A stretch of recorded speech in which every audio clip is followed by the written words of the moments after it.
wallets, man.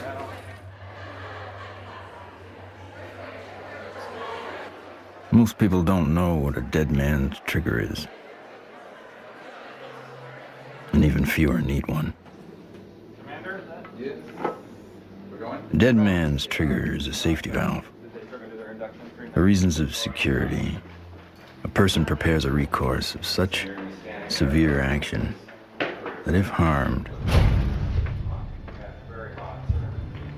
they will release a cache of damaging evidence against those enemies.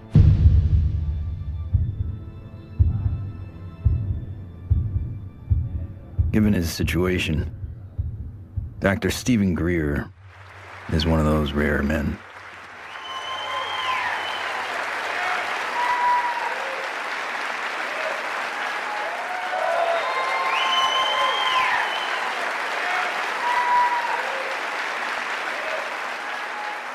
Why would he need one? He's not the first person to push the disclosure of a corrupt military-industrial agenda. In the councils of government, we must guard against the acquisition of unwarranted influence, whether sought or unsought, by the military-industrial complex. In his final public speech, a farewell address, no less, in a time when every second on TV was priceless, United States President Dwight D. Eisenhower decided not to brag about his victory in the Korean War. Instead, he cashed in all his chips to warn this nation of a hidden enemy. We have been compelled to create a permanent armaments industry of vast proportions. The total influence, economic, political, even spiritual, is felt in every city, every state house, every office of the federal government. We recognize the imperative need for this development, yet we must not fail to comprehend its grave implications. When I was with Lawrence Rockefeller at his ranch in 1993, he turned to me and he said, "The implications of this are so vast and so profound that no aspect of life on Earth will be unchanged by its disclosure." I said, "Yes, Lawrence, that's why it's been kept secret. It's not because it's trivial, it's because the implications are so profound." So there have been attempts to bring this information out for over 60 years. And here we sit in 2012 with the world still burning oil and gas and coal, when we have had technologies, sciences, and all the information we need to have had a completely new civilization.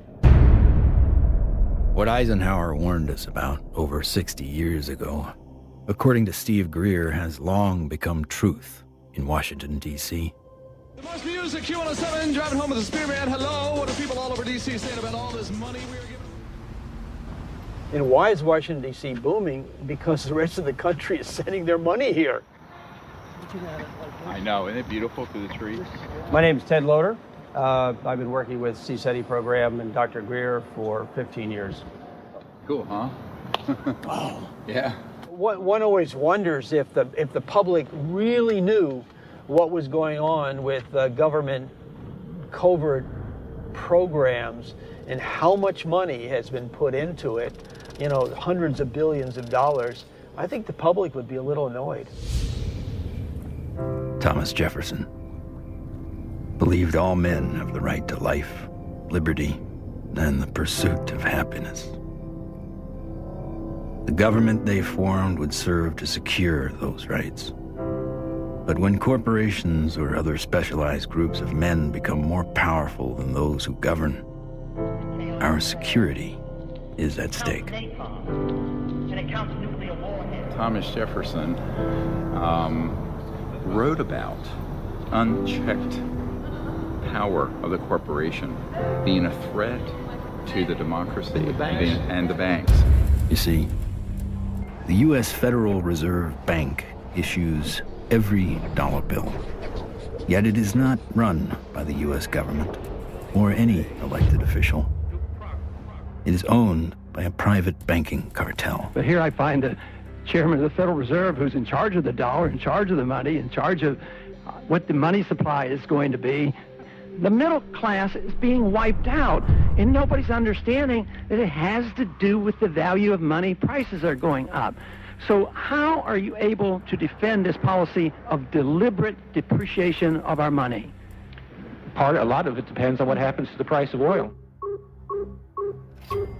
The four horsemen, or families of banking who own and run the Federal Reserve, also run the four largest oil companies. Oil is also used to make and run machinery and current mechanical technology. Of course, there's one industry that needs these more than anyone else: the military-industrial complex. You begin to get into this very scary scenario that has to do with the human condition, of the proclivity to accumulate vast amounts of power around a handful of people. All right, sit down and shut up. And right now, these misanthropic sociopaths are running the planet into the ground. When Congress or whatever else or budget directors say, well, we've lost $100 billion in black program, what does the public do? What can the public do? We can complain to our congressmen, but our congressmen can't get any information. With lobbyists, interest groups, campaign funding, the economic powers that be have learned to control the political sphere. These politicians become almost like placeholders. And they don't realize that until they get into the White House or into the Senate Intelligence Committee. It doesn't matter who the president is. They're going to do what they want to do. And that which is good for them isn't always good for everybody else.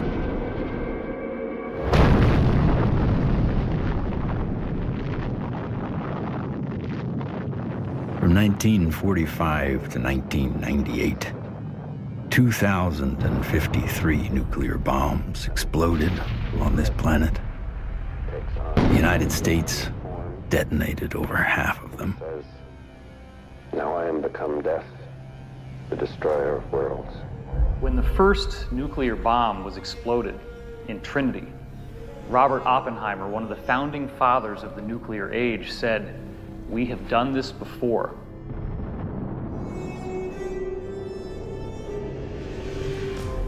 It could have been that Oppenheimer was speaking about weapons described in the ancient Sanskrit texts like the Mahabharata, in which they refer to a bolt of iron charged with the light of 1,000 suns.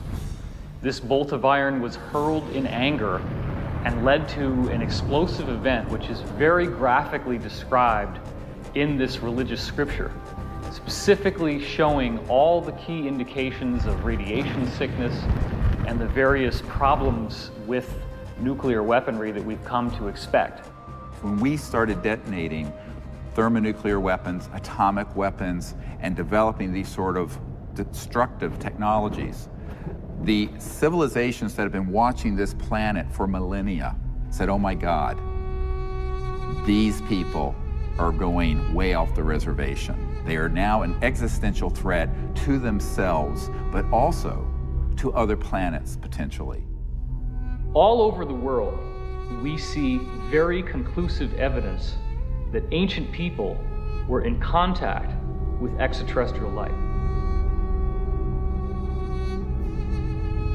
The Japanese said that their civilization was given to them by a people they called the Dogu, who came from what they described as Anemono Torebune, which translates as bird boat universe, meaning flying boats from the universe.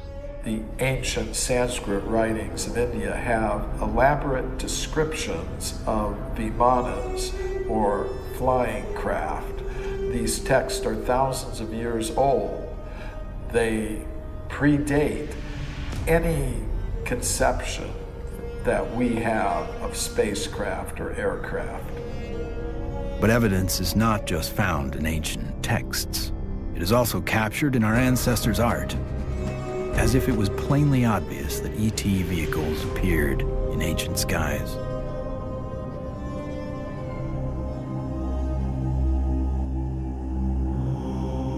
It is a foregone conclusion by most broad-minded people then we are not alone in this universe.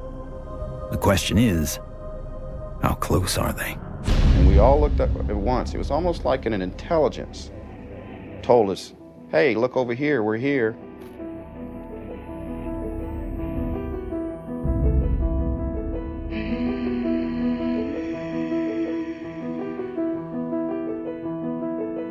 We saw 3 red lights in a triangle almost directly overhead.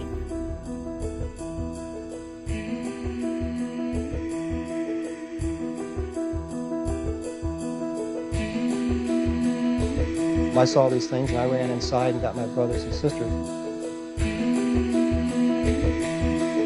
It had actually lifted up and it could actually turn. I'm gonna ask you to look away. I love my hands, but I wasn't one who believed that UFOs might exist. I was satisfied they exist. the life I have isn't what I'd seen. They estimated 100 yards from the left wing was this 100-foot disc.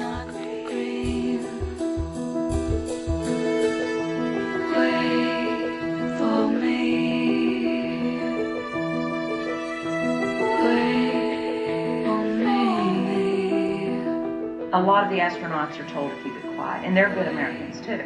They develop the film from the moon, everything that's done by NASA.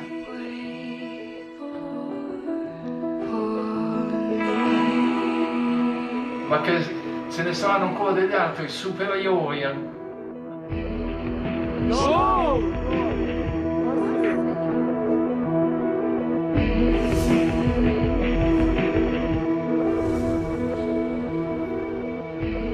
There's so much evidence out there that even if less than 1% is true, that would be enough to collapse the current paradigm and change the whole planet.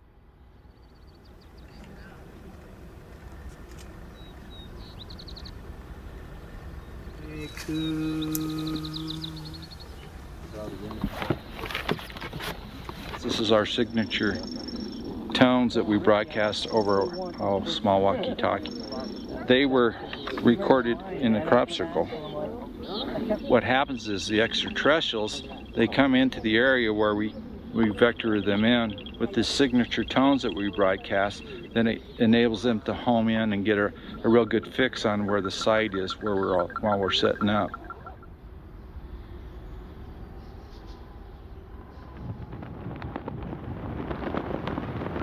The whole concepts of the crossing point of light, the physics of consciousness, and interstellar communication all were developed on a kind of a vision quest we did here in 95 or 96.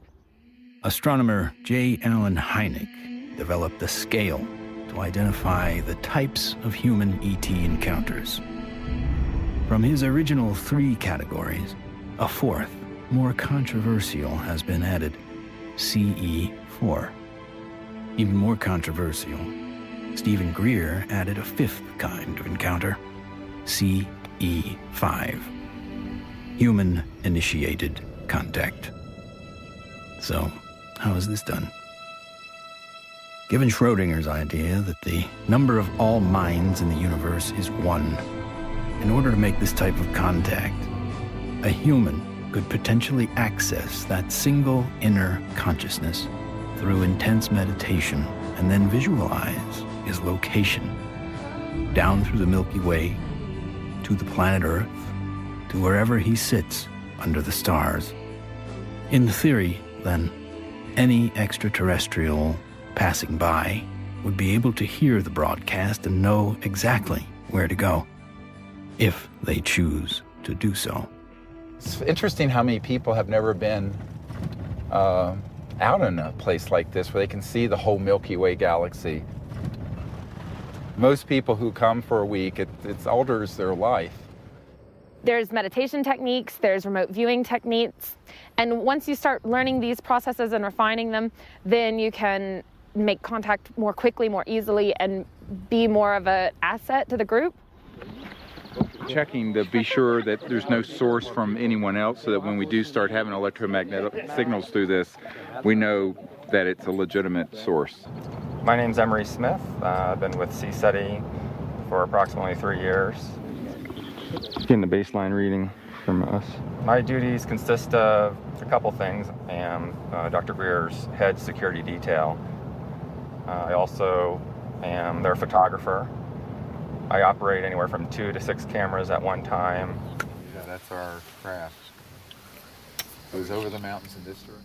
Many of the craft that are coming in are transdimensional, and the way I understand it, not visible to the human eye. And that's where this new technology, night vision, that's where that's coming into play in. With the advent of new technology that's out there, it becomes easier and easier for us to capture these beings and these celestial objects on film. After you do the night vision, it has that green hue, of course. And after a while, when you get back to real life, you're thinking, why isn't everything green? This can't be reality. I want to show an early one from Gulf Breeze from 1992. We went down there, and one of the fun things that happened is that I had about 40, 50 people. Let's go out on the beach. And we didn't have good cameras then, but you'll get the feeling of how exciting it was. Have all these people, and 1, and then 2, and then 3, and then 4 ET craft materialize right in the sky. There it goes, 1, 2, 3. And look, there's 4. There's 4. There's 4. We have a confirmed CE5. Holy damn hot shit. Dog. Thank you. All right. So the point, the point is, it's fun.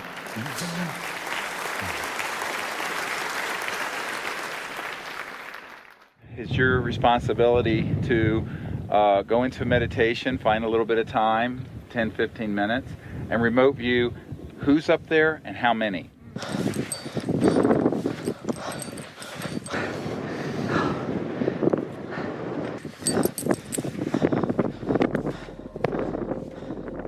I can attest to the fact that real phenomenon happens here. I really feel that his CE5 protocols are based on a spiritual kind of positive contact, and I think that that is an excellent model for any kind of communication, whether it be on Earth, in the United Nations or wherever, but in this particular field it's with cosmic cultures. And we use consciousness, meditation, visualization, remote viewing, certain tones, and we do it in a group when we can, or even as individuals. It's just been this series of unbelievable events that are amplified by our meditation. It enforces this communication between us and the ETs, and it's so interactive.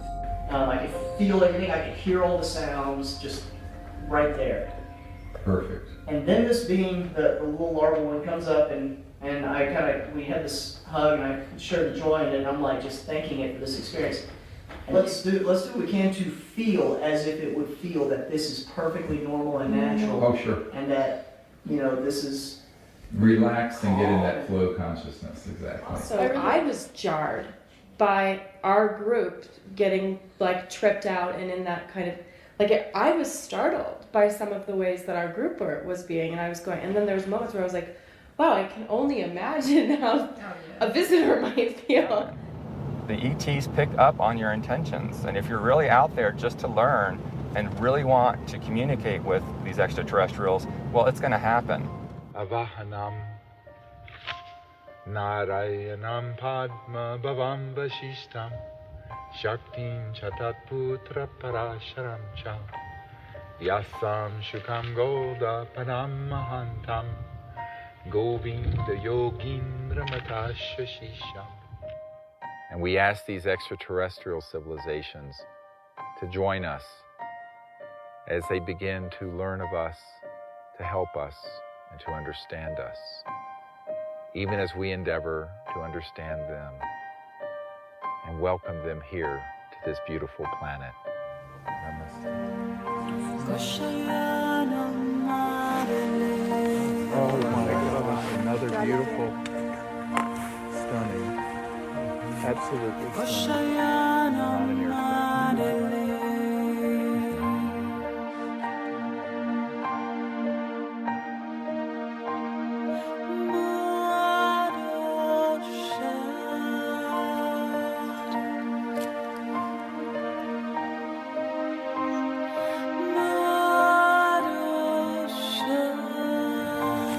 comes a military plane, very quick. Yeah, there's a very fast military. Okay, they're gonna go. Oh. It turned right to it. Yeah. Literally, my heart literally sunk when the jet, you know, got to where the craft had to phase out. Yeah. And like to feel all that love build, and then to feel that jet coming in, and it was like on a heart level, my heart literally sunk when the jet crossed the path where it had to take off.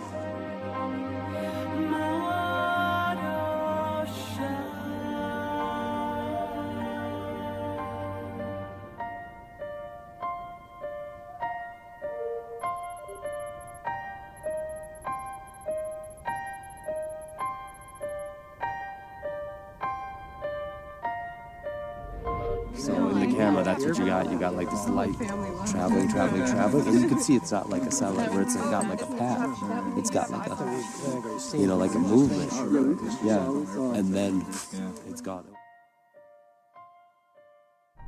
When I was 17, I injured myself. I got so infected. And at the time, because I was very poor and I didn't have any health care, I just laid there and I got sicker and sicker and sicker, and I had a near-death experience. I found myself out in deep space, and it was this experience of complete oneness with the cosmos, not just with Earth and life on Earth, but with the stars and the infinity of creation. It certainly altered the course of what I would end up doing, because I then learned meditation. I actually became very aware of the power of the mind. This experience helped guide the direction of his life.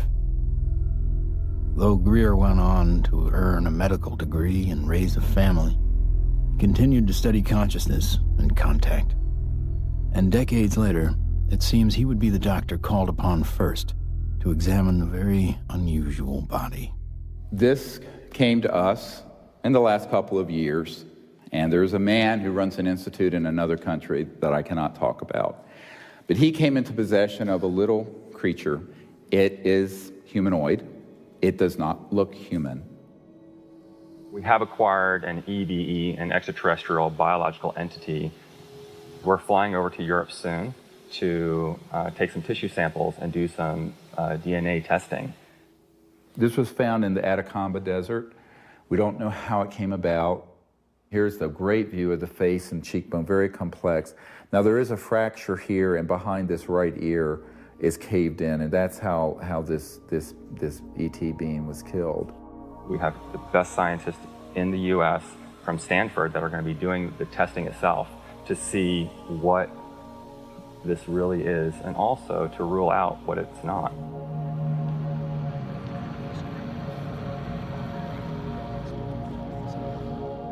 The initial reaction that I had is the same reaction that many of my colleagues here at Stanford and elsewhere have had when I've shown them, is that, wow, what is this? The question is important enough in at least two ways. The primary reason is that there's a lot of claims about specimens and claims about aliens. And of course, there's a lot of ridicule associated with that. So one of the best things that we should be doing, of course, then is bringing the best scientific techniques to bear. The techniques are available, the techniques are cheap, the answers are nearly absolute, so let's do it. And it's so exciting because it's not just... In setting up for this, I'm going to be giving Steve not only the tubes that this should be going into, but I'm also going to be sending across the microscope that I feel they should be using to do the analysis with. Before we even get started with some of the analysis, I think it's going to be important to rule out some of the obvious critiques that could come up. And one of those critiques is that this is a syndrome or a mutation. This is a bone dysplasia. And luckily, here at Stanford, we happen to have literally the world's expert, the man who wrote the book on bone dysplasias and syndromes, a gentleman by the name of Dr. Ralph Lachman, who has kindly agreed to look at the specimen, both the pictures as well as the CT scans and the x-rays, to help determine whether or not it's anything that he's ever seen before. I think that a dozen or even 15 years ago, answering the question of what is this would really not have been possible because the kinds of technologies were not available as are available today. But really the DNA tells the story. And because we have the computational techniques, that allows us to determine in very short order whether in fact this is human. So this will be basically an absolute level of proof as to what this actually is.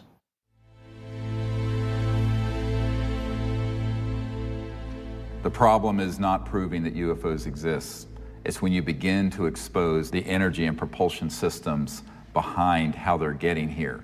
You're talking about unveiling an entirely new science that would replace oil, gas, coal, nuclear power, public utilities. And this is the $600 trillion problem.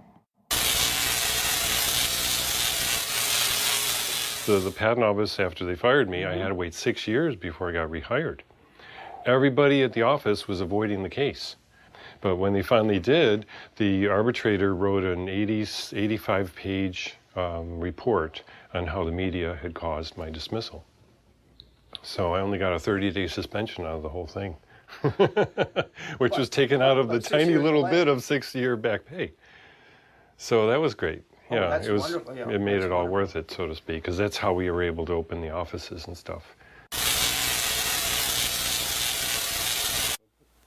It was very comfortable. No feeling of being shocked or anything else, just a good feeling, comfortable. What scientists need to do and normal people need to do is they need to look at the hardcore evidence, decide that, oh my gosh, ETs are real, and then get over that. And if that's the case, then you can start extrapolating because they're getting here, which means they have solved the physics problem, if you will. That's an actual photograph that Mark Whitford took, a friend of mine. And you see the stars in the background. So this is a fixed camera. The craft was a triangular craft moving away from him, and all of a sudden it makes a right angle turn. Apparently it has what I would describe as inertial shielding. It's the only way something can make a right angle turn without having everybody killed inside of the craft. Though we experience inertial forces every day, their origins remain a mystery. However, there are theories that point to interactions between objects with mass and a quantum energy field. Inertia is due to zero-point energy interaction. You're interacting with a charged matrix, which is a zero-point field. If you try to change that, then you get a reaction force. There must be an interference shield of electromagnetic nature that would stop that interaction with the zero-point field. And you can suspect that UFOs have already figured this out because they wouldn't be flying around and still have inhabitants. New energy scientists today are attempting to find new ways to define the relationship between electricity, gravity, magnetism, and propulsion. But as history has shown, change does not always come easy. It's like Newton. Why is that apple falling? Nobody ever asked that question before or even tried to come up with an answer. And Newton comes up with something called Newton bucket, or Newton's problem. The only guy that solves it 300 years later is Einstein. So, how smart can we be?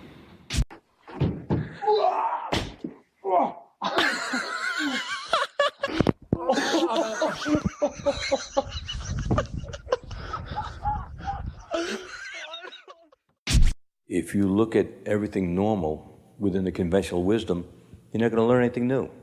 My name is Morgan Boardman. I am the Chief Financial Officer of Morningstar Applied Physics. My business partners are Paul Murad and Dr. John Brandenburg. What we're doing, like I said earlier, is we're using a magnetic field that's rotating about the axis with the hope of generating a magnetic vortex. In essence, we are trying to start a civilian advanced research projects agency.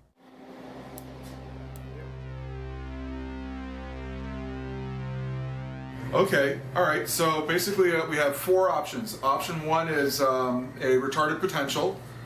Option 2 is a lagging image, right? Yeah. Option 3 is pointing vector as a motive for propulsion, or how that may be what's happening, right? Yeah. And that's actually taking angular momentum and changing it into linear momentum if it's working the way we want it to, right? Yeah. Okay. And then the fourth one is that we are somehow either generating and or absorbing gravity waves. You got it. Do we accept Einstein's viewpoint that thou shalt not go faster than the speed of light? If you look at a black hole, the comment is the gravity is so strong that nothing leaves. But it does have something that leaves the black hole, and that is gravity. So does that imply that gravity moves faster than the speed of light? Could be. Gravity is another one of those seemingly self-evident forces that has raised a number of questions. How does it really work? How can we use it to our advantage? In the mid-1920s, T. Townsend Brown discovered that electric charge and gravitational mass are coupled, and that by building devices that harness these interactive forces, we could create advanced propulsion. At about the same time, Nikola Tesla and Thomas Edison won the Nobel Prize in physics, but both refused it. Tesla was at the end of a long career of inventing. He had advanced technology in the fields of X-ray, radio waves, internal combustion, and, of course, atmospheric electricity. When everything was said and done, he had earned 112 U.S. patents. He proved that electricity can travel wirelessly in the air, and ultimately died penniless. However, his work did influence many others, most notably Lester Hendershot and Dr. T. Henry Moray. Hendershot invented a magnetronic generator to energize an impossible flight, if fueled by gas, that took Charles Lindbergh and the Spirit of St. Louis from New York to Paris. Dr. T. Henry Moray developed the Moray valve, a device for extracting radiant energy from the zero-point field, and demonstrated this device hundreds of times and had dozens of signed affidavits supporting his science. Yet in the end, even these two notable scientists were ignored and bullied. Dr. Moray's device was hammered down and broken into pieces by a competitor, and before he could finish reconstruction, he passed away of natural causes. Hendershot fled to Mexico to continue work, but was found dead at 61 years of age, attributed to suicide. There's all kinds of skullduggery that happened there. I don't think T. Henry Moray ever got a decent chance to ever do anything with that. There is absolutely no question that T. Henry Moray had a system that produced about 50 kilowatts out of a 55-pound box. The conventional electrodynamics model does not allow this to happen. In other words, it doesn't allow you to extract excess energy from the vacuum and use that to power your load. It costs just as much to restore it as was used to destroy it. So we got to put in more than we can ever get out in a load with such a squirrely circuit. And that's the only kind of circuit we've used in power systems since day one. We're still building them. We're still making power systems that deliberately kill them. So we pay the power company to have a giant wrestling match inside his generator and lose. In the 1950s, there were some very provocative articles saying that, oh, electrogravitics is the best thing since sliced bread, how all the aviation companies are now backing electrogravitics, they're all doing experiments on it. Well, within a couple of years, there was no news at all. Once they figured out that they could really control gravity, 1954, it all went black. Do you think the boys in the black projects have solved that problem? Because it sure sounds like it from what the witnesses have told me. I wouldn't know. I wouldn't know. Sorry, but I can't even think about it. I see so many things in my life, it's just hard to say. A local inventor has discovered a way, hear this, to use water to run your car. What Stan shared with me was interesting. In order to run this engine off of water, we've also had to learn the ability to adjust the burn rate of hydrogen to co-equal the fossil fuels.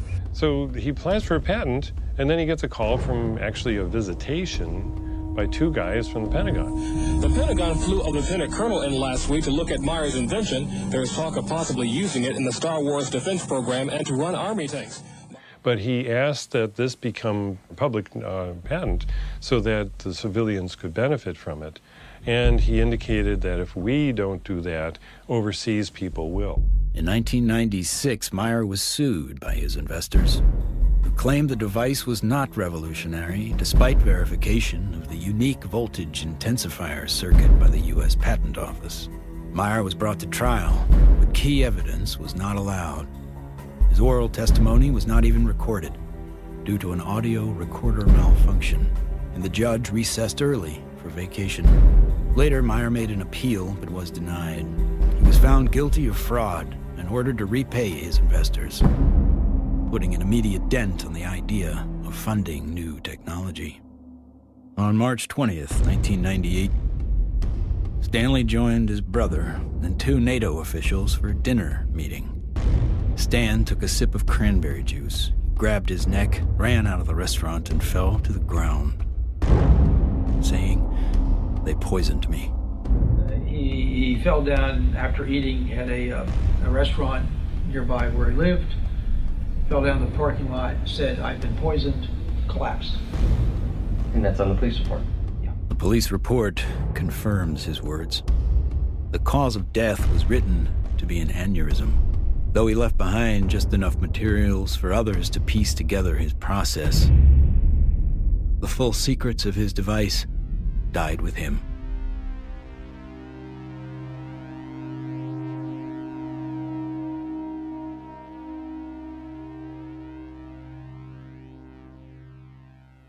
So from this, I began to do more work with the administration, various people, friends of the president, the Rockefeller family. Lawrence was the white hat in that crowd who wanted us to bring this information out, actually hosted us at the Rockefeller Ranch in the Tetons. And one night he pulled me out on the deck and he said, "Well, you know, we really need you to do this." I said, "Lawrence, you're old, you're rich, and you're Rockefeller. What do you want me to do? I'm just a country doctor banging around in an ER in North Carolina." He says, no, we want you to do this. I went, okay. So I'm the throwaway guy. I'm the guy you can throw away because my life doesn't matter. We are back in Rachel, Nevada with our first 2 distinguished guests. Stephen Greer is a North Carolina doctor. He does a lot more than watch the skies. He fires off messages, and he says that someone or something is responding. Dr. Greer is looking for close encounters of the 5th kind. What, at this minute, do you believe? Our assessment at this point is that there is at least one extraterrestrial civilization which has managed to make its way to our corner of the universe. And number 2, that there's no evidence at all that they have hostile intentions towards this planet. And number 3, that the priority at this point must be trying to establish some sort of a liaison to them, some sort of a diplomatic liaison to them, and that's what we're working on. Is there a continued cover-up? Yes. Do those at the highest levels of government agencies know that there's a cover-up? Not necessarily. Officer X, a high-ranking military veteran, joined forces with Dr. Greer in order to use his military and government influence to gain access to high-level officials. I was able to arrange for a CSETI briefing to the then Vice Director for Intelligence for the Joint Staff, Admiral Tom Wilson, the same person who had been at Atlantic Command with me. At that meeting was Steve, Apollo 14 astronaut Ed Mitchell, Brigadier General retired Steve Lovkin, Siri Aramaic, Steve's right arm. Well, Dr. Greer did indeed mount an initiative and did go to Washington, did speak with high-level government people. I attended and helped him with that. We briefed certain members of Congress, some of their staff, some of the people from the White House. We talked with people in the Pentagon. It led me to the belief that people in high-level government have very, very little, if any, information, valid information. One of the most important of all the meetings was with CIA Director R. James Woolsey. Here I fly up to Washington. The cover story was a dinner party. One of the things that I found was that this CIA director wasn't lying when he communicated to us that he had not had access to these projects. He was shaken to his core. We met for not 20 minutes, almost 3 hours. And by the end of it, I handed him, my hands were shaking, I handed him this document, and it was a position paper recommending executive orders and the things the Clinton administration and he needed to do to get control of this mess. And he looked at it, and he looked at me. He says, yes, he says, but how do we disclose that which we have no access to? And I almost wept. I went, what? Dr. Greer approached many D.C. officials in an attempt to gain an audience. One of the people who took him seriously was former CIA Director Bill Colby. If there's truth in it, there can be a danger in that situation. We've seen that happen in other cases. I said, you have to consider the possibility of some danger to not only your reputation, but to your person. I mean, people do react rather violently to some kinds of charges, or particularly if they're true.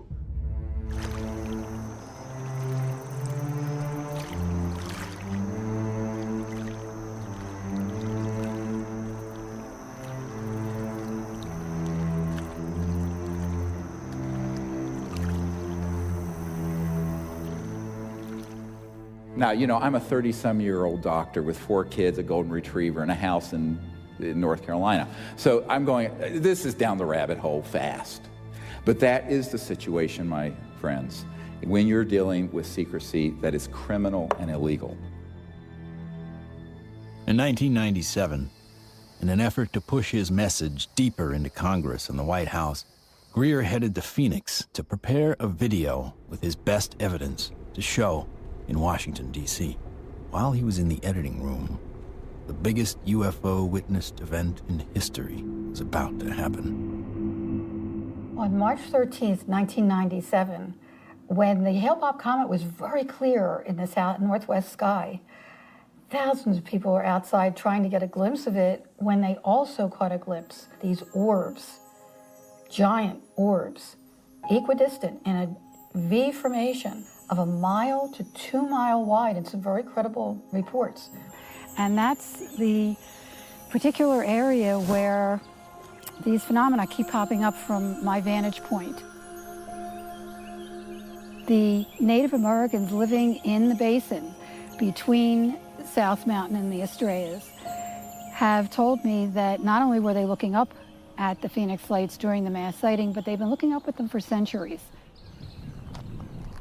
I live in a community called Loop, northeast of Flagstaff, on the Navajo Indian Reservation.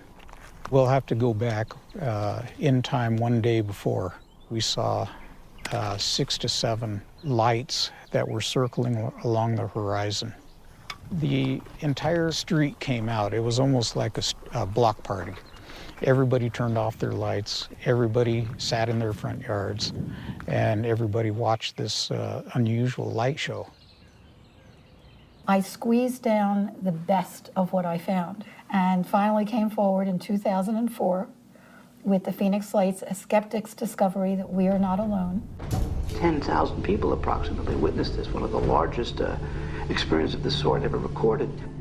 The Phoenix Lights phenomenon didn't seem to be falsifiable in any way. It was being validated by most everybody that saw it. The ultimate, shall we say, insult was the governor of the state of Arizona, Fife Symington, finally calling a news conference saying that he has finally got the answer to the Phoenix Lights, and he introduces some staff member dressed up as a space alien. People got very angry because here is the top elected official of the state making fun of what I estimate to be close to probably 10,000 people saw this. Under the watchful eye of the public, Symington retracted his statement. If you had been here 10 years ago and standing out here and looking up there at the lights and the view, you would have been astounded. You would have been amazed. The so-called Phoenix Lights were seen by many people in 1997.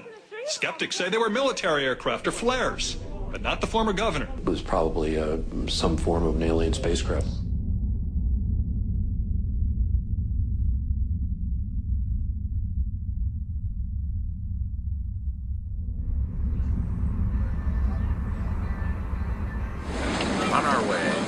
Barcelona. Barcelona. To retrieve the evidence. Dr. Bravo. Hi, baby. Are you ready for the trip? I'm ready for the trip. I'm so excited. We're going to do some very wonderful work, and I can't wait to get the results. Upon arriving in Spain to look at the being for the very first time, I was kind of skeptical. It was definitely a game changer for my thought process to actually see it in person than to see it on film. The first thing we had to do was go to the radiology lab because we needed x-rays and CAT scans before we did anything. Porque esto es, ya se lo comenté que era un poco difícil de hacer. The best we can get. Lo mejor que pueda pasar.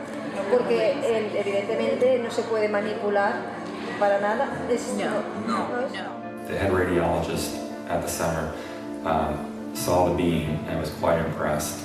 And the first thing she said was, "Wow, that looks like an alien." But we have it. That's really okay. This is fabulous. This was pretty good for you. Yeah. Okay, that's good.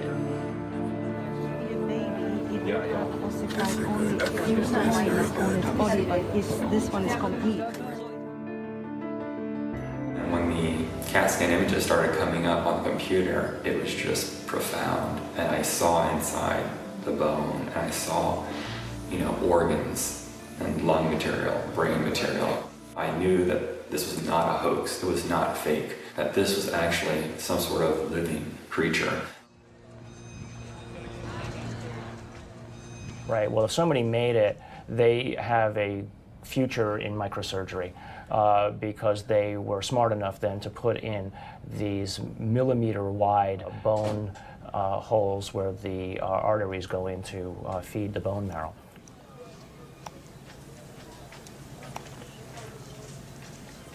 And so now the challenge is to prove what it is, right? My interest, frankly, is to disprove that it's anything unusual or anything paranormal. I would like to prove that this is human. I would like to prove that this is just an interesting mutation, but obviously if you leave your mind open, or I should say if you leave your mind closed to alternatives, you'll never see what those alternatives might actually be. In every situation with scientists, your reputation's at stake. I have every expectation that even doing this is going to lead to some ribbing from some of my colleagues, right? But I think that that's perfectly acceptable because at the end of the day, who's going to validate these things? If someone isn't willing to step forward and do it right, then you're going to have it sitting out there forever, hanging in limbo, right? I mean, if you let other people and their opinions stop you from believing what you know to be true, then all you're doing is stopping the possibility of progress. Anytime anybody tries to study this subject seriously, we're subject to ridicule. I'm a full professor at a relatively major university, and I'm certain that my colleagues at the university laugh at me and hoot and holler behind my back when they hear that I have an interest in studying unidentified flying objects. There's really a subtle kind of suppression at play here. You don't worry about what the CEO of Enron thinks about what you say. You worry about what your friends think. You worry about what your parents would think if you posted whatever you care about on Facebook or something. We take the risk to appear to be a crackpot. There may be people who are going to be threatened by that for any number of reasons. My feeling was that I was involved in a lot of strange activities, so I tried to say to myself, let's not look at this with too much exposure and mention it because there's a question of credibility. This should be the subject of rigorous scientific investigation and not the subject of rubbishing by tabloid newspapers. MUFON is the Mutual UFO Network, and it was founded in 1969 by Walt Andrus. And our mission statement is the scientific study of UFOs for the benefit of humanity. MUFON is the world's largest UFO investigative organization. We have approximately 3,000 members worldwide. Approximately 500 of those have their PhDs. These are people who really would like to delve deep into the UFO phenomenon and try to figure out not only what it is, but how it's happening. Armed with what he thought was some of the best available evidence, including the Phoenix Lights, Steve Greer organized a Project Starlight briefing before several Congress, Pentagon, and White House staff members. Things seem to be on track for disclosure. Of the device and the internal, all of it, with a lot of detail, and this is a cutaway. This was done and escaped government control, whereas the Bentwaters case took 20-some years in England. So this is in our possession and not the Ministry of Defense. So, where it would never be found. Where it'd be going to a black hole. Right? But then the bad news came. Sherry Adamiak, Steve's partner and longtime friend, along with Steve and another team member, were all suddenly diagnosed with a malignant cancer. I've had these experiences since I was a child or a young man, but to articulate them so other people understand them, I need someone with capacity to hear it. She was that person.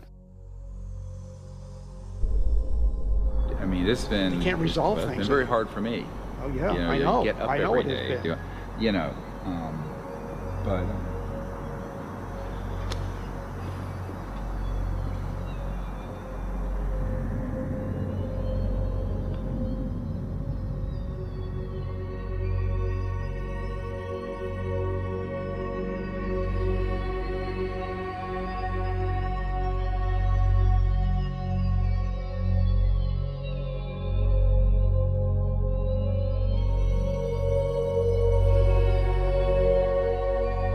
One of the last places she wanted to come was here. So she asked that her ashes be placed on the land. So we put her ashes around that tree.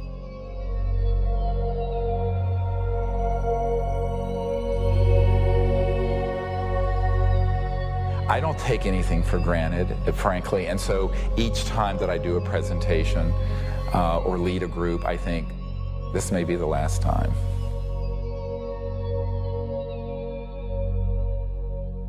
The thing that has kept me going the most is not any external thing, but the experience of that near-death experience where I know that there's an aspect of us that doesn't die.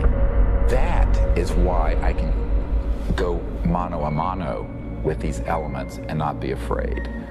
I shouldn't say be afraid, not stand down. Everyone has fear. I've certainly had my fears.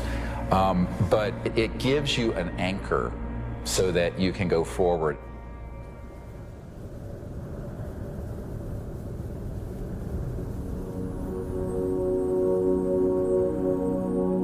More than ever, Dr. Greer understood what he had always sensed. It was not the power of a cosmic field or quantum vacuum that would propel us into a new world.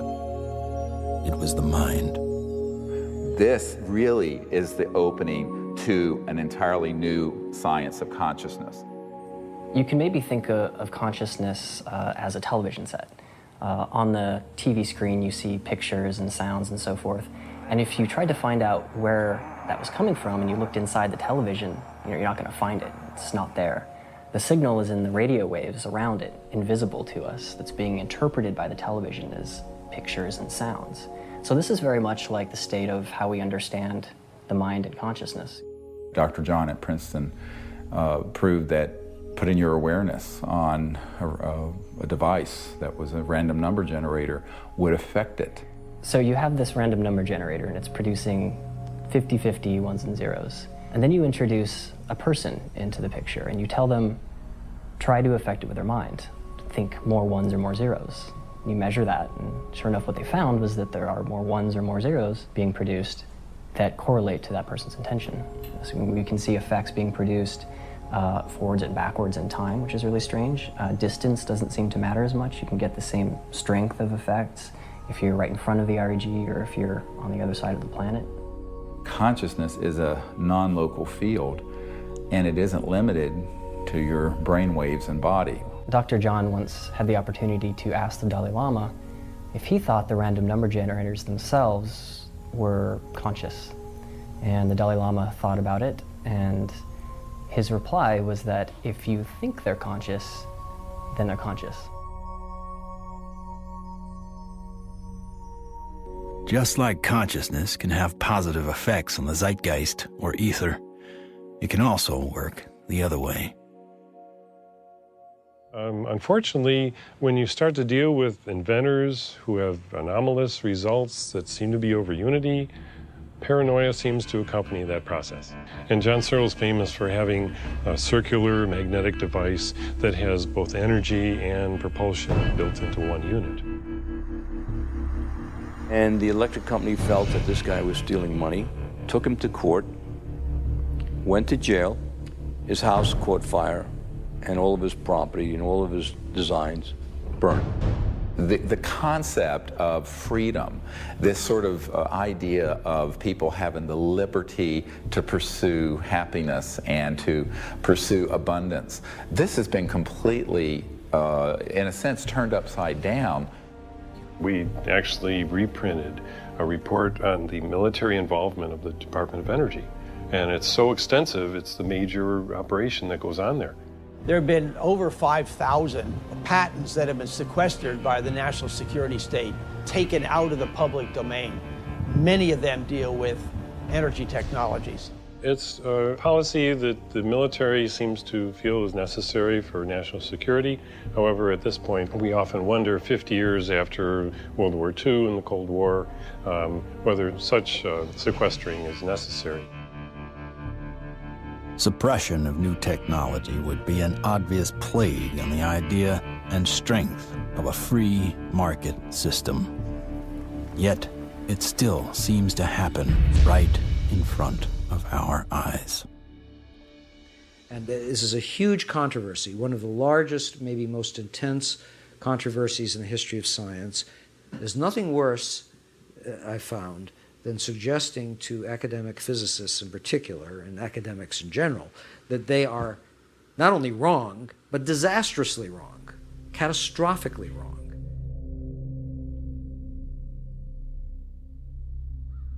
Cold fusion patents have not been approved. They will not get through.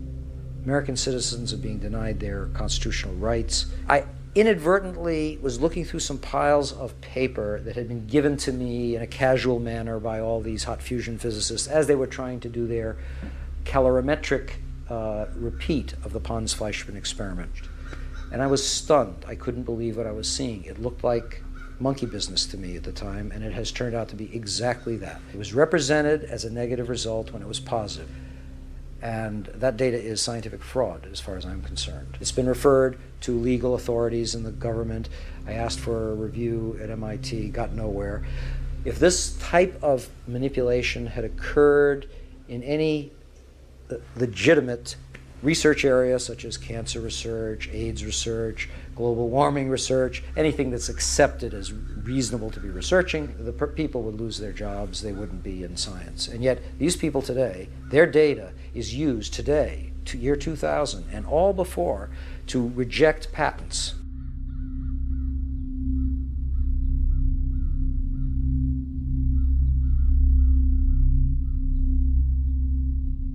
Yes, there is serious criminal activity going on that ultimately must be rooted out.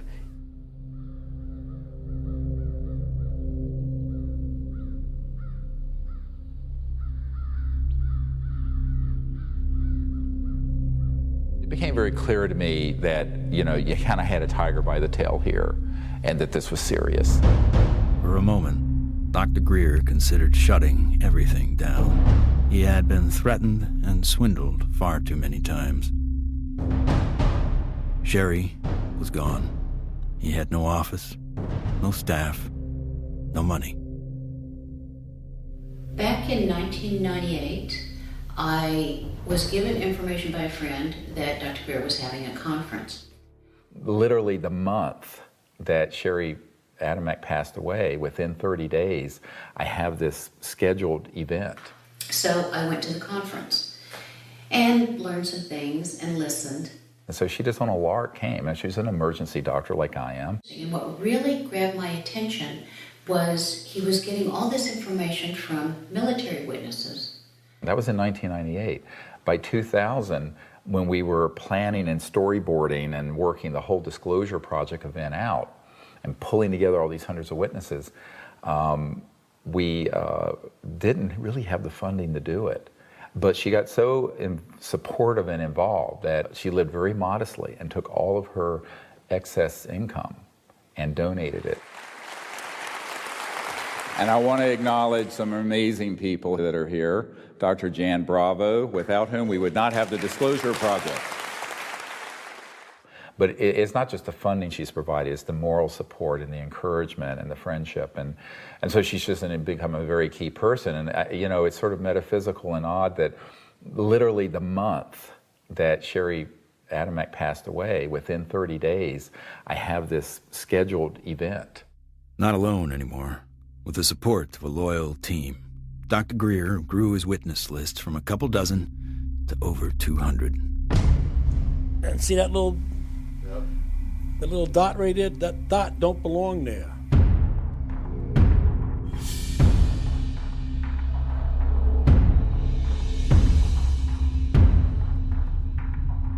I said, I'm one of those, what you would call the high government official in the FAA. I was the division chief. There was only 3 or 4 down from the admiral. I was awarded the Air Force Guided Missile Insignia. I was the first photographic officer in the Air Force to get they called it the missile badge. So I forgot who it was that called, but he says, we got a problem here. What's the problem? He says, well, it's that UFO.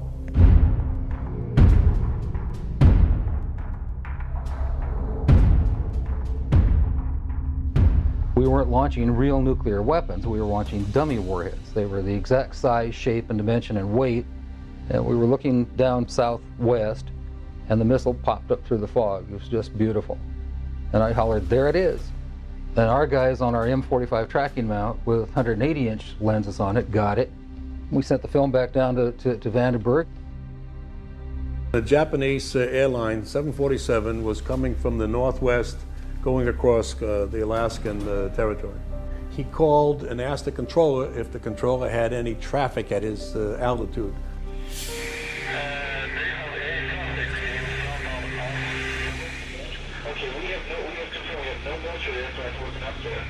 His radar is picking up a target. He sees this target with his eye, and the target, the way he described it,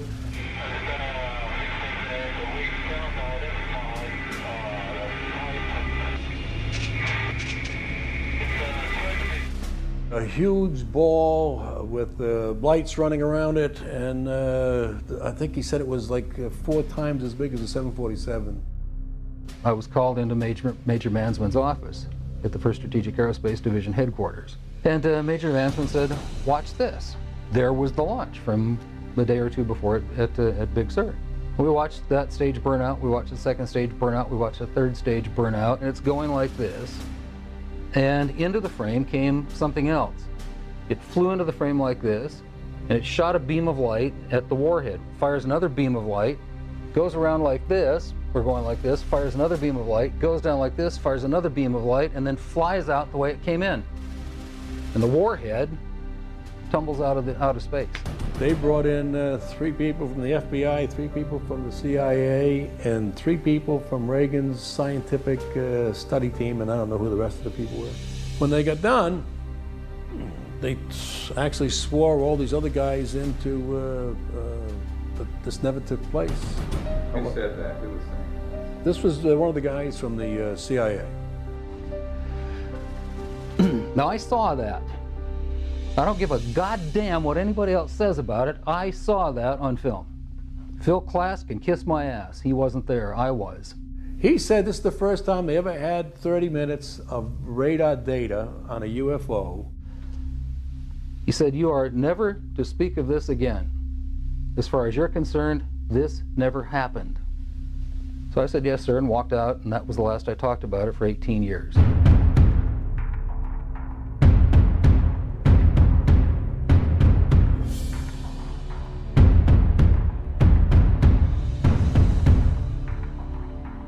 I had the original video that I took, and I had the pilot's report, and I had the FAA's first report that was all downstairs on my table. They didn't ask for that, so I didn't give it to them. There are things that I know about that I did in the service that I won't talk about to you now because they're top secret, and I could get my ass in trouble for talking about them. If you parse what Major Mansman said, he said, you are to say, this never happened. Well, that's not classifying it top secret, is it?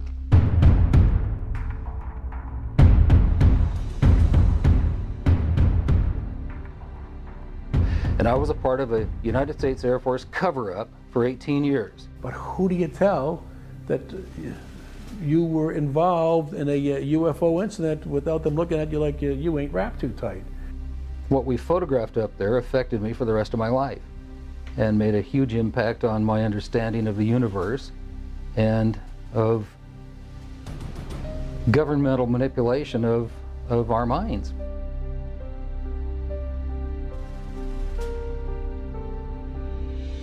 Now, with the witnesses on his side, Dr. Greer had the firepower to attack Washington again.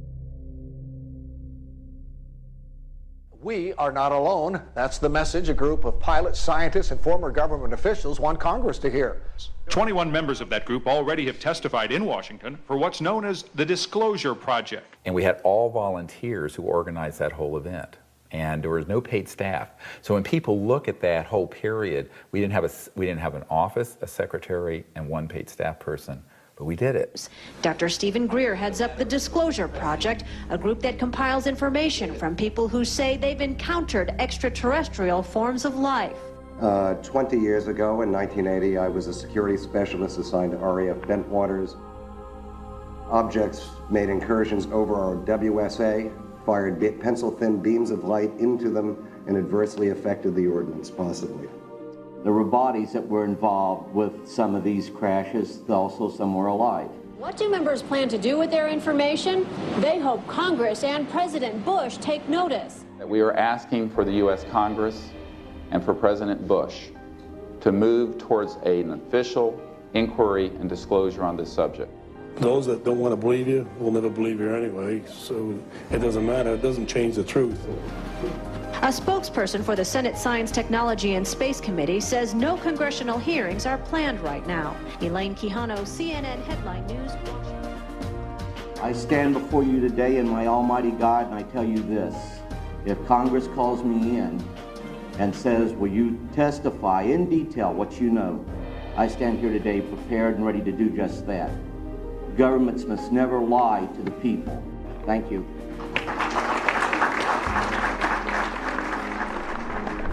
The number of people Dr. Greer had managed to get behind him was monumental. In a perfect world, an event of this proportion, with that amount of coverage, would have been enough to start a legitimate movement. But of course, we hardly live in a perfect world.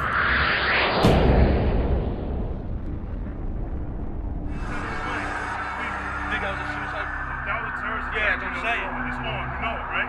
I don't know, guy. Everything's fucked up. 9/11 became the mother of all news stories and completely changed the game for everyone. Fear, panic, and strife were imprinted in the public consciousness. To what end? Not to go after Al-Qaeda, but rather to invade the sovereign nation of Iraq. Given such a drastically overt misstep on the part of a U.S. government led by an oil family, the question on some people's minds is whether or not this disaster was exploited, or worse, engineered. The Gulf of Tonkin in the Vietnam War, Chiang Kai-shek in the Korean War. False flag operations are nothing new. However, according to some, the ultimate card to play might be yet to come. How do you grow the $1 trillion military-industrial complex that Eisenhower warned about into a $2 or $3 trillion program? You got to have a bigger enemy out there. Von Braun's purpose in life during the last years of his life, his dying years, was to educate the public and decision makers about space-based weapons. First, the Russians were the enemy against whom we're going to build space-based weapons. Then terrorists would be identified, and that was soon to follow. In 1977, I was at a meeting in Fairchild Industries, and in that room were a lot of charts on the walls with enemies, identified enemies, names that people had never heard of, names like Saddam Hussein and Gaddafi. But we were talking then about terrorists, the potential terrorists. No one had ever talked about this before.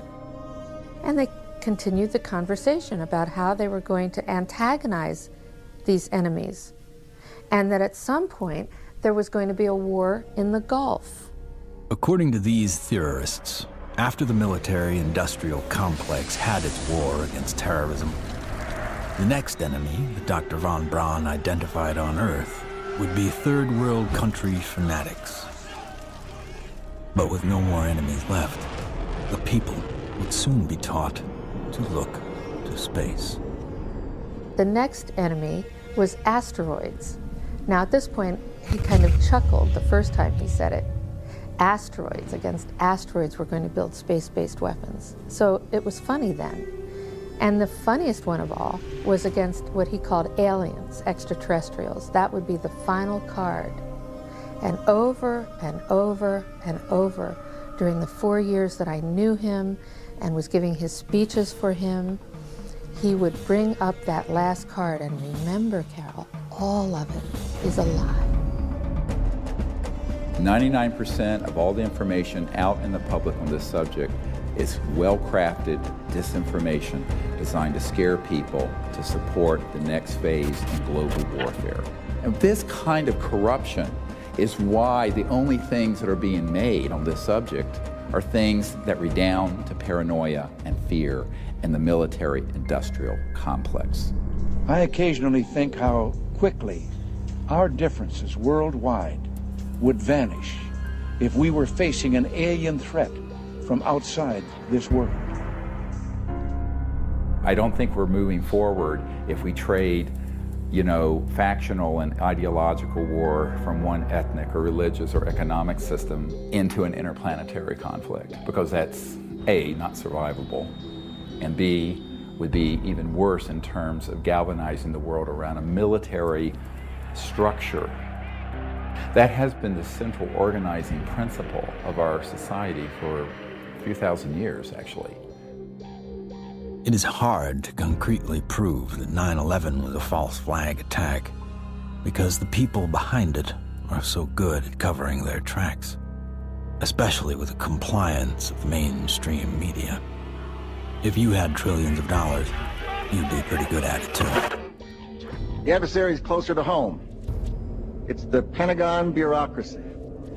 According to some estimates, we cannot track $2.3 trillion in transactions. $2.3 trillion in transactions. According to the Comptroller General of the United States, there are serious financial management problems at the Pentagon. Fiscal year 1999, 2.3 trillion missing. Fiscal year 2000, 1.1 trillion missing. And DOD is the #1 reason why the government can't balance its checkbook.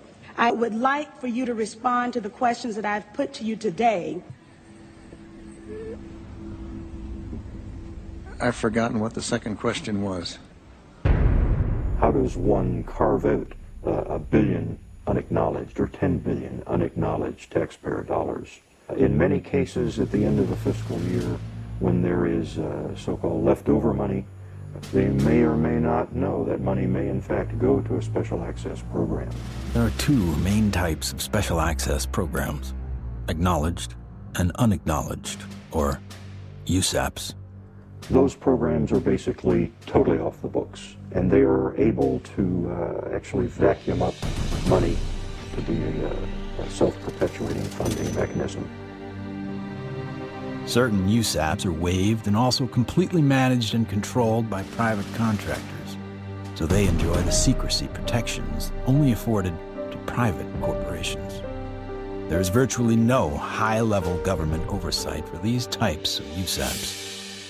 In many cases, no elected official, including even the president, have knowledge a particular USAP even exists.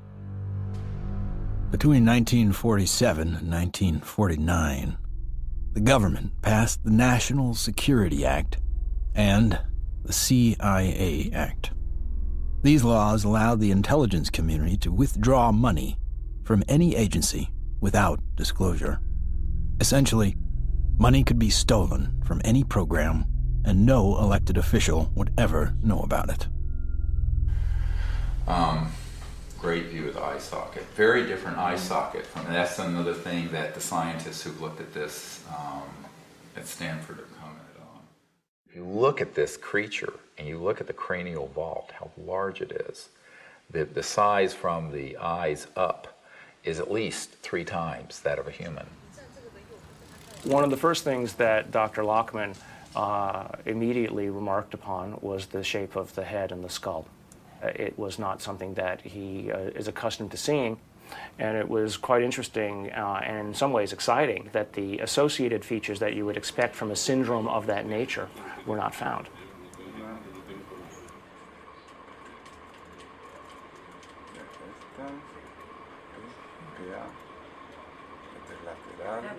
This specimen does not fall under any known, to me, class of disorders or syndromes. In many respects, the proportions of the spine and extremities are normal. The major abnormalities appear to be 1, the size of the specimen, mid-face hypoplasia and underdevelopment of the jaw, and that the specimen has only 10 ribs. Humans normally have 12, rarely 11. One of the most remarkable aspects of this is when we came down to study the actual bone density. One of the features of fetuses that specialists looks at is the so-called growth plates of the epiphyseal joint, say, of the knees. The shock, I think, and the surprise was, and the absolute certainty that Dr. Lockman had was that this specimen is between the age of 6 to 8 years old. The shock was that this specimen was clearly not fetal. How do you explain how something 6 inches tall survived to any length of time that would allow for it to survive 100 or 1,000 years ago?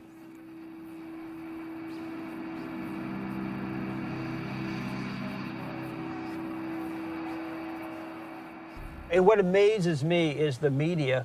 Well, they're so compromised with this, they don't dare do anything but follow the company line on it. The company line being a series of lies.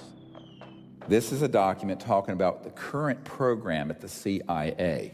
And it says that the PAO, Public Affairs Office, has relationships with reporters from every underlying major wire service, newspaper, news weekly, and television network in the nation. In many instances, we have persuaded reporters to postpone, change, hold, or even scrap stories that could have adversely affected national security. Now, what's the purpose of this? The CIA has no mandate for anything domestic. The FBI is domestic. What the hell is this? Where are we now? We are in a bread and circus. This is a phrase used to describe the creation of public approval, not through excellent public policy, but rather through diversion and distraction. No, I'm not doing that. I'm sorry. You are driving me nuts. That's ridiculous. Keep people fat, keep them happy, keep them diverted, and keep them entertained with drivel and shock and nonsense. That's, unfortunately, the sort of thing that has taken the place of news and information.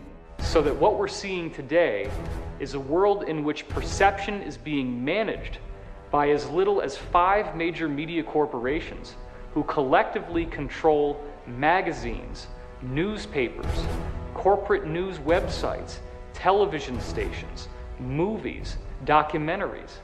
Who are these people? Who could be behind the curtain? Who could possibly be controlling us so effectively?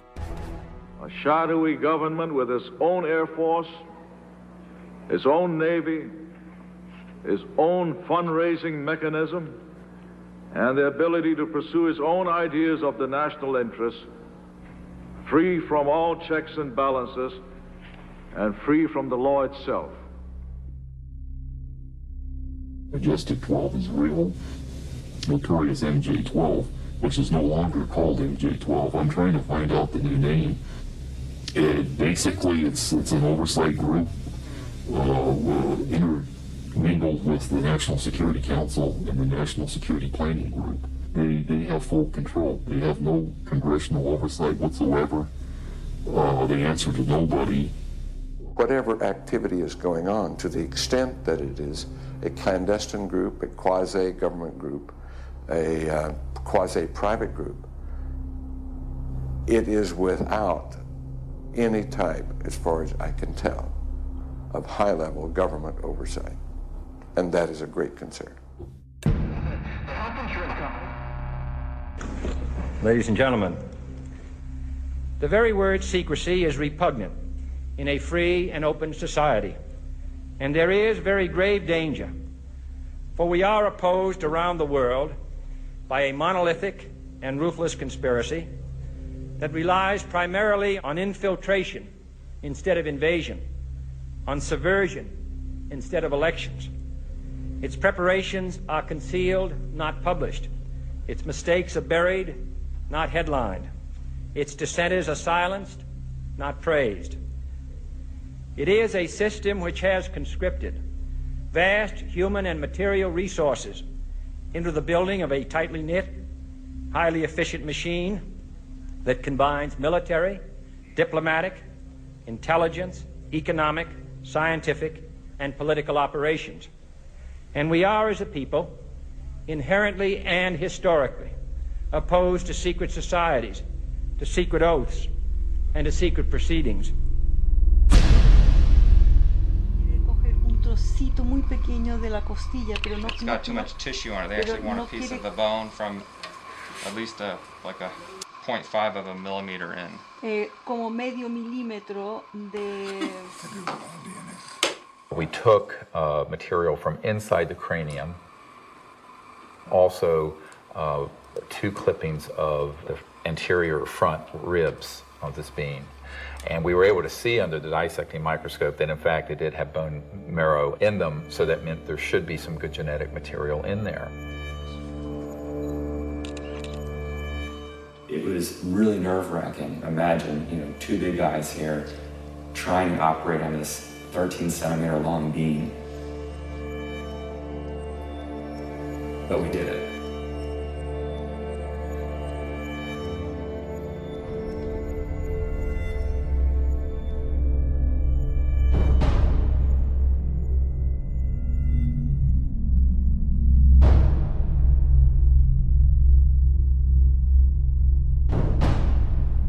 The DNA analysis is being done by some of the world's best, but even the world's best need to be cross-checked, which is why I'm doing the 3 different facilities.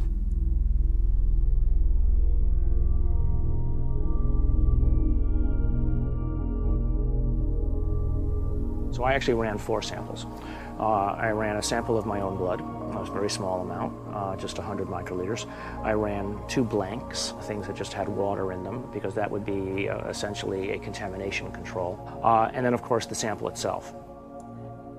And really, the all-important first result was whether or not there was, in fact, any DNA which was isolated.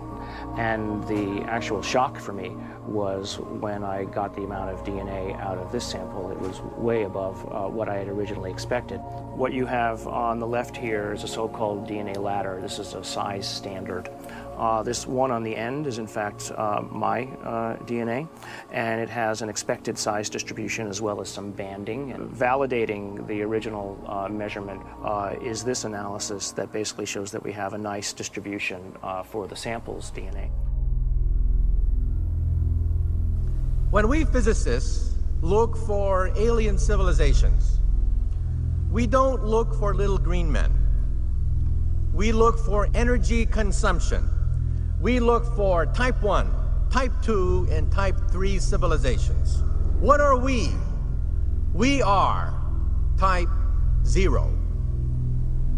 We get our energy from dead plants, oil and coal. Around the year 2100, we will become a type 1 civilization. And we see the beginnings of that now. What is the internet? The internet is a type 1 telephone system. Imagine, if you will, sitting down to your morning coffee, turning on your home computer to read the day's newspaper. Well, it's not as far-fetched as it may seem. Information has largely been controlled in a top-down way. What we're seeing now is the dissemination of discoveries coming up from the grassroots and not from a top-down centralized authority which has the ability to say, this isn't making it because we don't believe it's true, this is making it because it fits the mainstream. When we want to form a new team in a new country, then all we have to do is contact someone there using the internet, and suddenly they're a member of the node. From this online collective seems to come a real communion. People from all over gather in groups to investigate UFOs with safety in numbers against ridicule and disinformation.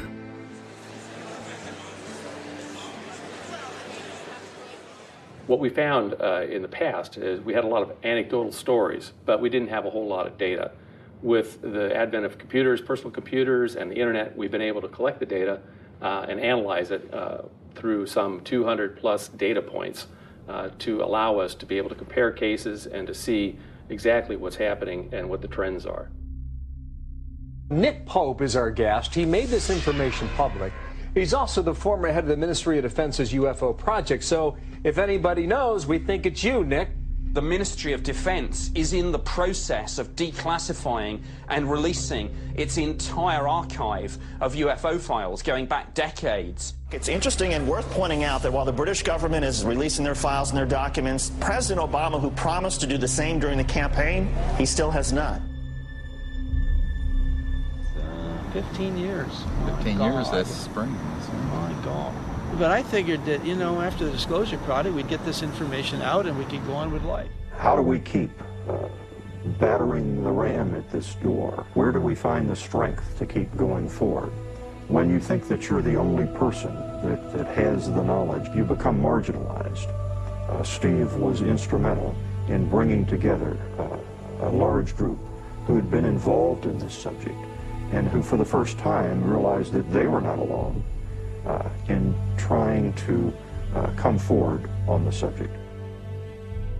Governments, we've discovered, have not gone far enough, so we've decided that as people, using the CE5 protocols, form our own movement and do what governments have not been doing. We think of this as the People's Disclosure Movement. And so we feel it's important to create an effort that's a global effort, which this has become. My name is Mark Benz, and this is Rex, and we're in Bodega, California, and we're doing CE5. My name is Jeff Bird, and here in Winchester, Virginia, USA, we are doing CE5. My name is Peggy Brewster, and here in Middleton, United States of America, we are doing CE5. We have 1,150 teams of CE5 ambassadors, which are spread over 52 countries. My name is Andre, and here in Sweden, we are doing CE5. Und wir machen zusammen CE5 in Deutschland. Here in Burlington, Ontario. Brisbane, Australia. From Chester, Virginia. And Hamilton, Ohio. We are doing the CE5. Konnichiwa. Moje ime Daniel. Daniel tu na Slovensku. Es Leo Ortiz. And here in Vancouver, British Columbia. Faisons du CE5. CE5. The CE5 context más. CE5.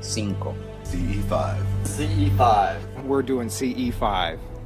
And the reason I think that's so important is that it not only builds the knowledge base, but it also further potentiates this concept of pioneering a new pattern of peaceful contact. And that is something that no other group, large group on Earth is doing. Certainly isn't being done by the State Department and the Senate Foreign Relations Committee. It seems to be it only takes one person to make contact. But hundreds of voices worldwide is a call that can't be missed. And likewise with innovation, the more heads in the game, the more likely we are to find a solution. There's many technologies that people have talked about, many ways to the mountaintop. We have so many modes of converting quantum vacuum energy or zero-point energy.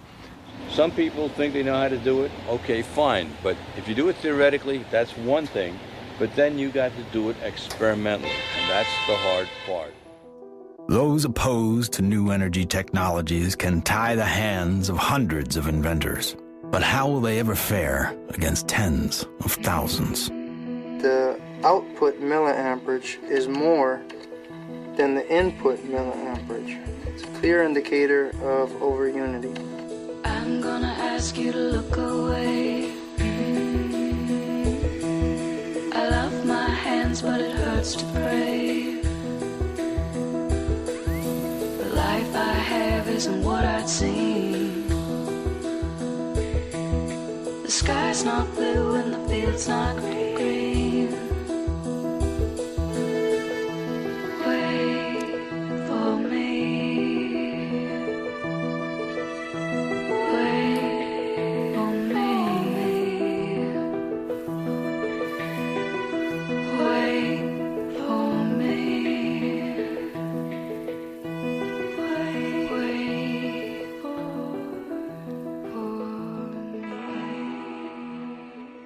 When you oscillate or vibrate magnetic fields, there's an effect in the gravity field. And how to do that linkage is what you're trying to get at, as I understand Maxwell's it. equations are in that term right there. And what happens is if you're going to have a gravitational effect, it's going to happen over there.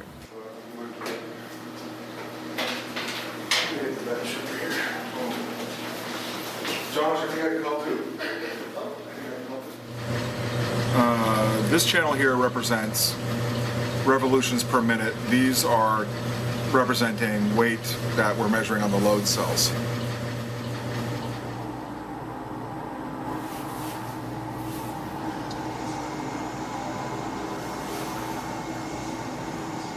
Full steam ahead.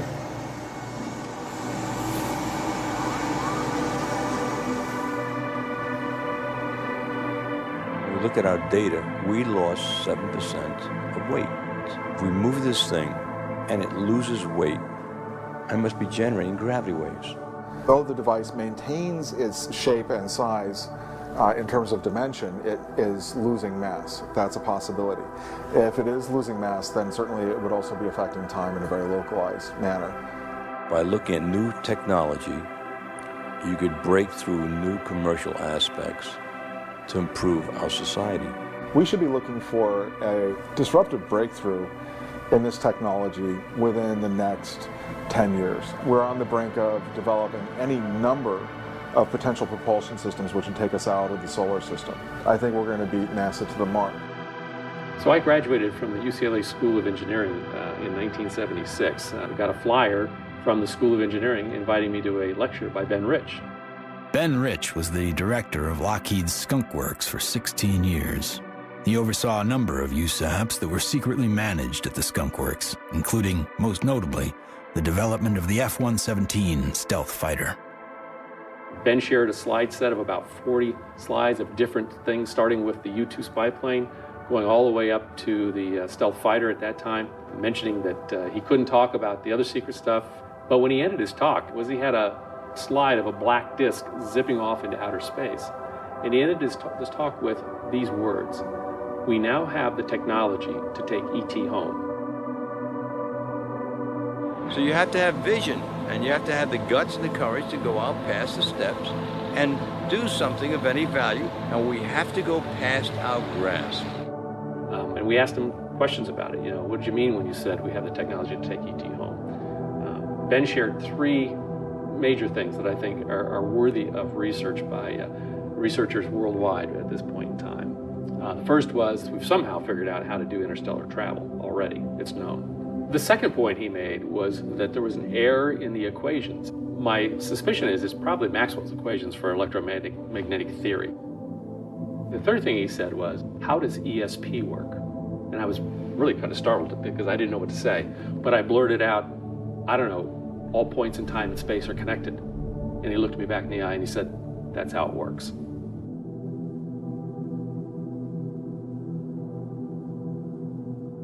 History has taught us that to simply innovate new technology may not be enough. We have to find a way to get past the suppression. We've already now had a breakthrough just a couple months ago of the tritium battery. Finally, a company has come up with an actual commercializable unit, but it's very small. It's designed for an IC or some small circuit component. So this is a good sign, because it shows the way to introduce a free energy device is to introduce a small version of it. If you have a revolutionary energy device, it has to be introduced in a way that doesn't look like it's a revolution.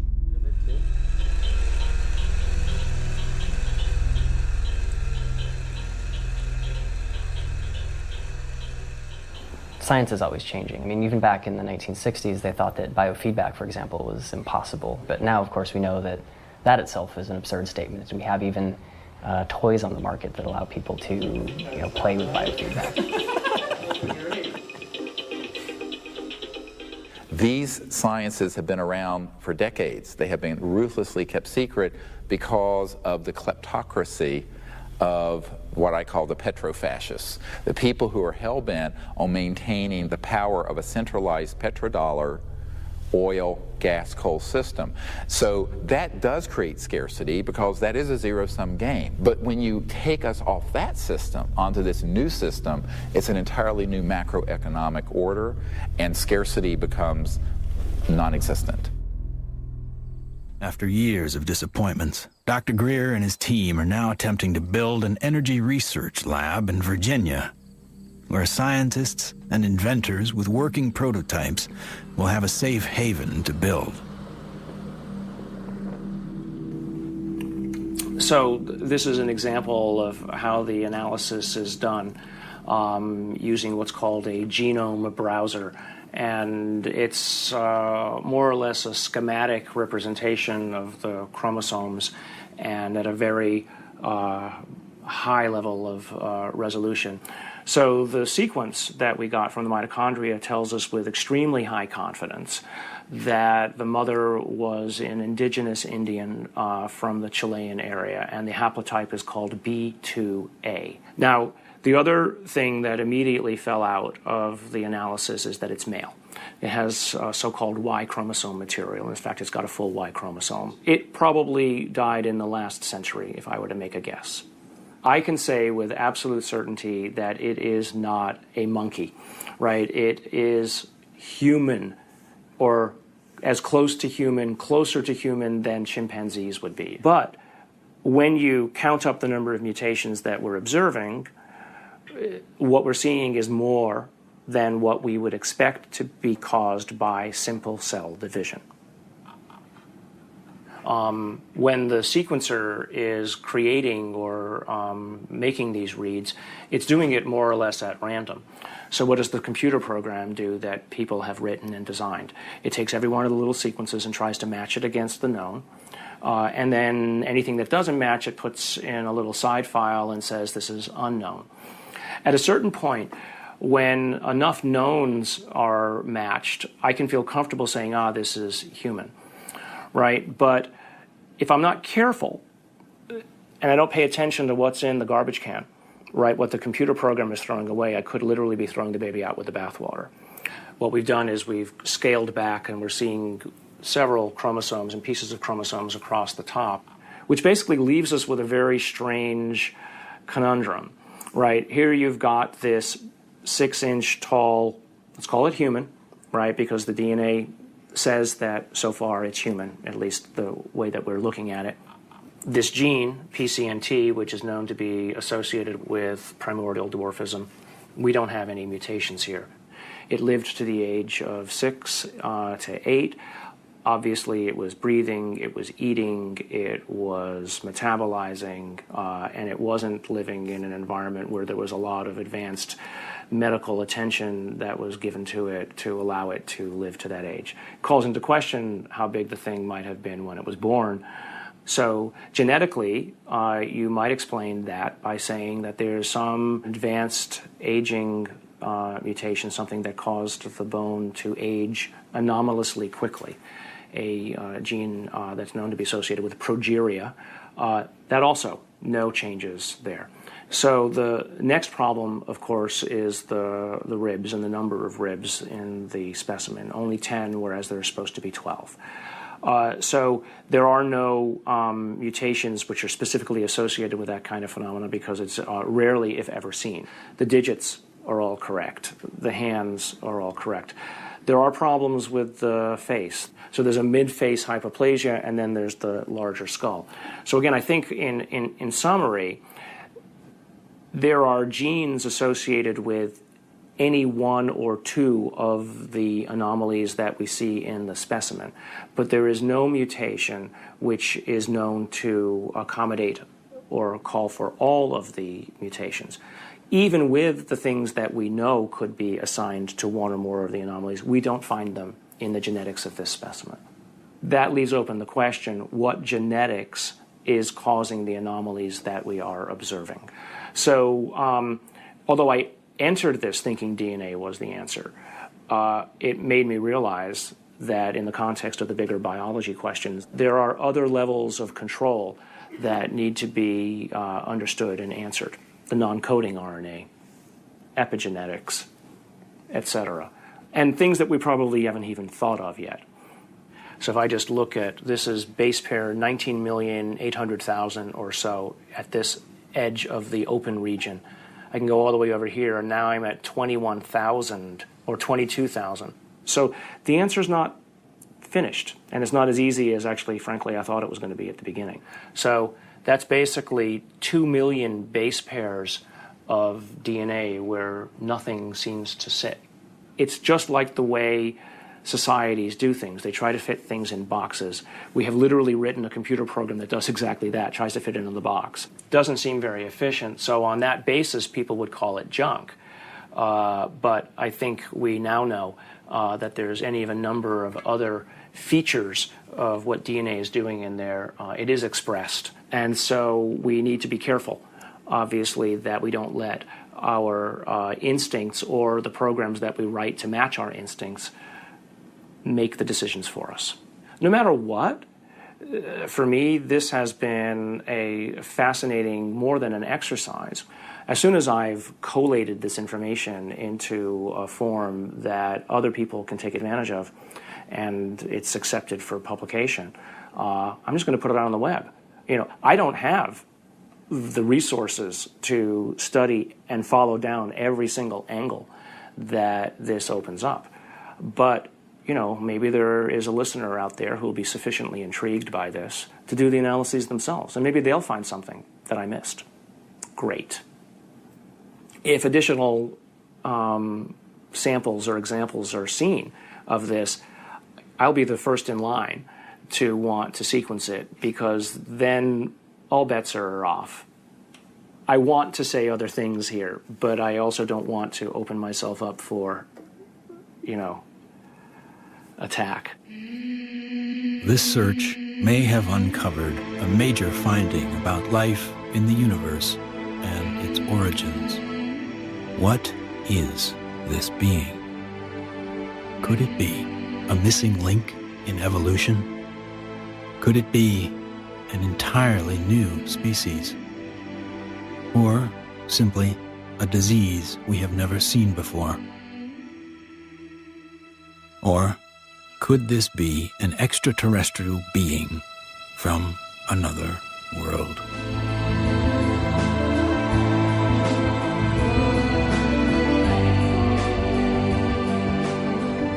Whatever the case may be, this challenges the boundaries of human scientific knowledge. Dr. Gary Nolan has set a new precedent for scientific investigation and rigor in the realm of the seemingly impossible.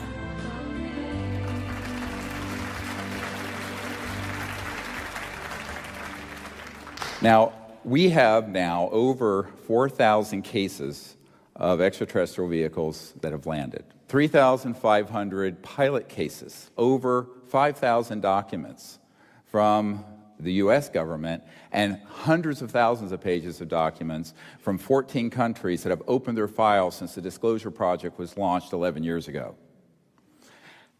And yet, this isn't on CNN every night. And this is probably the most important thing going on this planet today, and yet nobody talks about it. If we don't explore what to do, we're going to miss the boat. And that could be why Eisenhower's final message wasn't just doom and gloom. It was a charge to the people to spit out the bread, look away from the circus, and take some responsibility. Only an alert and knowledgeable citizenry can compel the proper meshing of the huge industrial and military machinery of defense with our peaceful methods and goals. the dam is in fact breaking, and you're beginning to see countries all over the world begin to come forward with what they know to be absolute fact. Since 2001, 24 countries have opened their UFO files to the public, including Australia, the UK, Vatican City, Germany, Russia, and Canada. The United States is not yet among them. What we have to do is pave the way for these leaders. Because if the people will lead, the leaders will follow. They'll have to. And it isn't about overthrowing the Pentagon, it's about leaving it behind.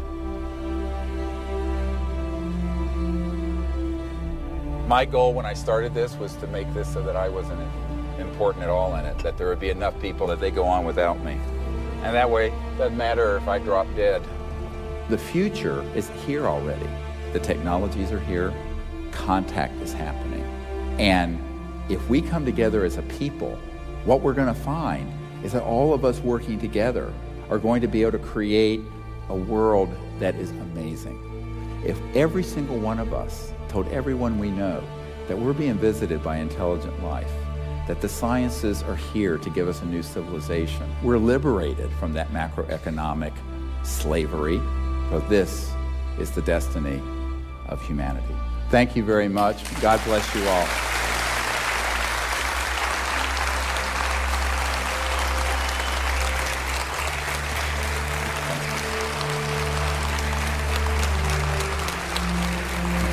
Thank you.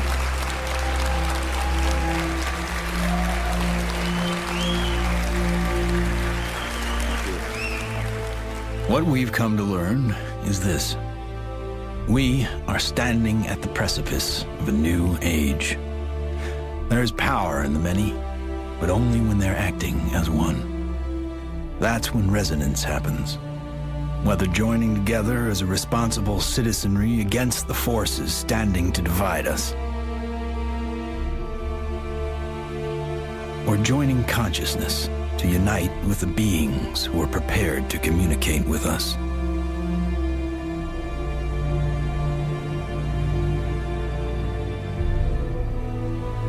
In order to succeed in this endeavor called life, we must come together as one.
Koshaya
Koşa